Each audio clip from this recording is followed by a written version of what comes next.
Cécile Créchel, bonjour. Alors, mon salon devient un salon où l'on cause, où on reçoit des artistes. On avait déjà Aline Philippe qui était Viendue, mais on avait turbiné à l'Armagnac. Là, on en est au café, mais après tout, c'est peut-être plus ça à cette heure-ci. Donc, Cécile, tu es artiste. On t'a déjà vu dans l'Archipel Contre-Attaque, voire même dans l'œil du Pharynx, pour ceux qui s'en souviendraient. Tu peins du figuratif, tu fais des portraits, tu fais des croquis. J'ai même pas honte. Et t'as même pas honte. Tu fais plein d'autres choses, mais après tout ça, ça te regarde. Tout le monde n'est pas censé le savoir.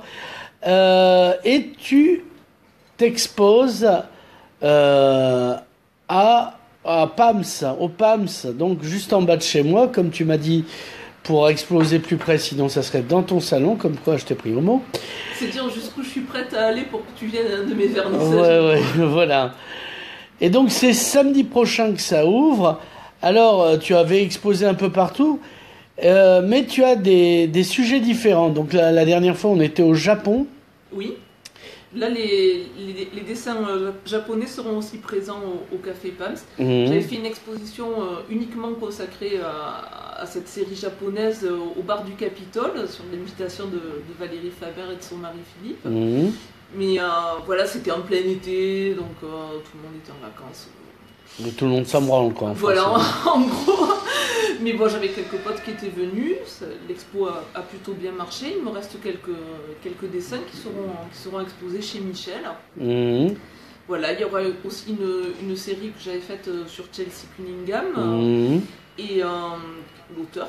Oui, qui a écrit 2 romans dont on parlera le deuxième bientôt. Dis bonjour à la mer et je n'ai plus le titre du deuxième en tête. Si Dieu est une femme, elle est romancière. Voilà, c'est ça, je l'avais vu passer sur Facebook. Je n'ai pas encore eu le temps de le lire, Chelsea, mais je ne vais pas y manquer. Voilà. Alors, donc, et quoi d'autre? T'avais aussi des Frida Kahlo? Oui, tout à fait, parce que c'est le peintre qui m'a donné envie de peindre. Donc, peintre mexicain. Que tout le monde connaît maintenant. Moi, à l'époque où j'ai commencé à m'y intéresser. C'était déjà au lycée, en l'occurrence. Voilà, on était. Non, première année de fac, c'est par le truchement de la maman de mon petit copain de l'époque, David Berchenko, qui était une prof de fac chilienne, que j'ai fait connaissance avec Frida. Je devais avoir 18 ans. À l'époque, tout le monde s'en battait des steaks de Frida Kahlo. Si on voulait connaître des choses sur elle, il fallait lire en espagnol, en anglais. Il y avait très peu de publications sur elle. Et puis on n'était pas à l'âge d'Internet. Voilà, alors c'est vieux, Nico. Voilà, pour dire, c'était, pour ceux qui s'en souviennent, c'était la femme et la maîtresse de Diego Rivera, autre peintre, fresque murale. Muraliste, ouais. Lui faisait dans le démesurément grand et elle faisait de la peinture de chevalet très réduite, puisque comme elle était sévèrement handicapée, elle a passé de nombreuses années au lit. Voilà, elle a le dos cassé, etc. Elle peignait sur un petit chevalet. Ouais, elle avait eu un accident de tramway. Elle avait coutume de dire qu'elle avait eu 2 accidents majeurs dans sa vie, un accident de tramway et Diego Rivera. Voilà, oui, parce qu'il n'a pas vraiment bien traité. Bon, il a fait cocu, enfin ça c'est la base. Ouais, elle aussi, voilà. Elle se tapait les maîtresses de Diego. Voilà, comme quoi il avait du goût, puisqu'ils utilisaient les mêmes femmes. Ils seraient dans le même corps. Voilà, c'est ça. Et quoi d'autre ? Donc, est-ce qu'on a résumé un peu tout ce que tu vas exposer? Il y aura les Chelsea, il y aura les dessins japonais, les Frida, et tout ce que, une grande partie de ce que j'ai produit à l'atelier Art Décalé depuis que j'y suis, c'est-à-dire depuis un peu plus d'1 an. Pas tout, parce que j'avais fait une série sur une expo qui s'appelait Des monstres, que j'avais exposé au Team 7 et à la boutique extraordinaire de Nanou et Grib, mais que je ne mettrai pas parce que je trouve que ça ne s'accorderait pas bien avec l'endroit. C'était une expo un peu sur mes obsessions personnelles. Ouais. Donc voilà. Non, là c'est de la peinture figurative. Même il y a certains tableaux qui sont de la peinture décorative, mais que j'assume totalement, quoi. Alors, j'ai aucune prétention. Tes formats, est-ce que tu fais dans le grand format? Parce que c'est très joli ce que tu peins. Qu'est-ce que tu appelles des grands formats, Nicolas? À partir du moment où ça dépasse 1 mètre sur 1 mètre, quoi. Non. 1 mètre carré, c'est le plus grand format que j'ai jamais peint. Après, la plupart des formats que j'ai fait, c'est 60 par 80 ou 1 mètre sur 50 cm ou sur 60, mais j'ai jamais dépassé le mètre carré.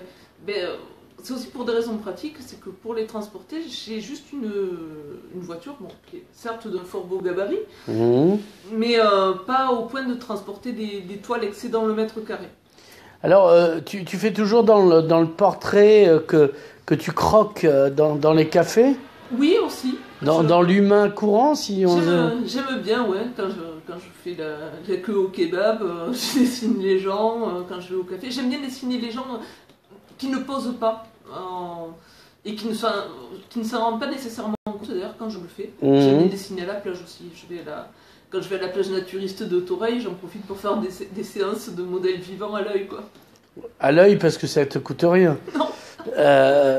Donc, quand est-ce que tu auras un livre ou un catalogue qu'on puisse... ou alors des mugs ou des t-shirts, parce que c'est des choses... Des produits dérivés. Des produits dérivés, parce que... mon lapin, la prochaine fois que je viens te voir, je te promets, parce que justement j'en ai produit quelques-uns de mugs pour mes amis proches, je te porterai un mug avec un de mes tableaux dessus. Ah bah promis, j'aurais craché. C'est très bien. Non, parce que... J'en parlais à Aline Philippe, c'est pour vous un moyen et de communication et de source d'économie qui permettrait de vous lancer dans d'autres choses. Tu n'as pas changé depuis le lycée, Nico. Ah non. Ouais. Non, j'ai fait des... Parce que le public va pas acheter... S'il n'a pas l'éducation au tableau, il va pas forcément acheter un tableau. Mais si tu lui fais le joli dessin que tu fais sur un mug... même à 10 €, il l'aura chez lui, il l'aura précieusement. J'en ai eu fait, parce qu'à un moment, j'étais dans l'association Art et Fête qui organisait des marchés d'art et d'artisanat. Et donc, j'avais fait toute une série de mugs avec des tableaux imprimés. Ça avait plutôt bien marché, mais je suis pas... Chelsea en t-shirt, ça peut être sympa, pour homme ou femme, ouais, tu vois. Ouais, tout à fait, ouais, c'est vrai.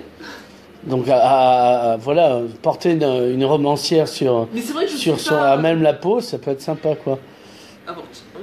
Avoir Chelsea sur la peau, oui. Oui, voilà, dans la peau ça peut être plus compliqué, mais sur ça va encore. Donc voilà, non, c'est quand tu fais du figuratif comme ça permet, si tu veux, à l'artiste de se faire connaître et de se diffuser, parce que le grand problème des artistes... Des cartes postales aussi. Aussi, oui. C'est vrai que j'y pense pas spontanément. De toute façon, j'ai pas une démarche très, très mercantiliste. Donc, Non, après, parce que le travail est joli. Après, c'est une question de diffusion. Oui. Le problème de la diffusion du travail de l'artiste. À Perpignan, c'est compliqué. Puisque quand tu seras reconnu 30 ans plus tard... Dans 100 ans, tu auras une rétrospective au musée Rigaud, tu vois. Parce que ils veulent être sûrs que l'artiste est mort pour en parler. J'espère bien vivre un peu plus de 30 ans encore, Nicolas. Je n'ai que 44 ans. Après tout. Donc voilà, tu vois, c'est... Si j'ai arrêté de fumer, normalement je devrais tenir un peu plus longtemps. Donc voilà, non mais le problème de la diffusion artistique et de la reconnaissance, voilà. Qu'est-ce qu'on n'a pas dit qu'il faudra dire, parce que tu as un rendez-vous ensuite et qu'il faut terminer cette interview. Oui, je vais voir le travail des autres, parce que j'aime voir j'adore les expos. Hier, j'étais au RCAS, je me suis régalée aussi. Donc à 100 mètres du centre du monde. Oui, tout à fait. C'était vraiment génial comme manifestation, très sympa, avec des exposants avec qui j'ai parlé, dont j'ai apprécié le travail. J'y suis allée avec Aliénore et Florence Alfredo qui partagent mon atelier avec 5 autres personnes, l'atelier Art Décalé. Voilà, on est allé faire un tour parce qu'on se nourrit du travail des autres aussi, quoi. Voilà, alors donc c'est samedi prochain. Oui. À quelle heure ? Alors c'est entre 11h et 13h. Oui, c'est vraiment pour que je vienne. Voilà, c'est sur mesure pour toi. Tu peux te lever tard. Si tu viens vers 12h30, c'est parfait, tu as le temps de faire le tour de l'expo. Donc, PAMS, l'adresse, c'est Place Rigaud. Ouais, 42 Place Rigaud. Au Café PAMS, chez Michel, Larnaud et Perrin. Voilà, c'est l'ancienne Ubu et l'ancienne Casamance. Voilà, pour ceux qui auraient vraiment... Donc, Cécile Créchel, merci. Merci Nicolas.